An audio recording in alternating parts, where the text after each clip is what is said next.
If you're a parent thinking about doing the Welsh immersion course, definitely do it. So I decided to enrol them because I just think it was good for like their future, being able to in the future to get a job. They've got the Welsh behind them and English behind them.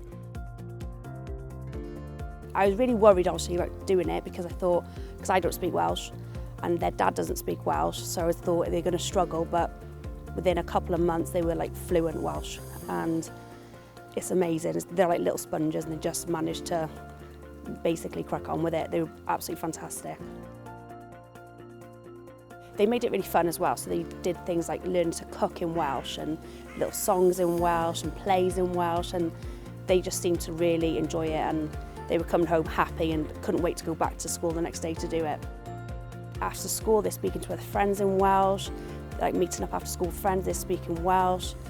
Little things like when we go to the shops and stuff and people are speaking Welsh, they'll answer for me and I'm like, so yeah, it's absolutely brilliant.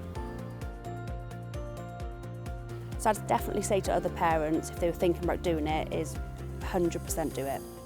It was a really easy process, they loved it, they weren't worried about going, they found it fun, interesting, and now they are fully speaking Welsh, so it's fantastic. For more information, search for Destination Bilingual.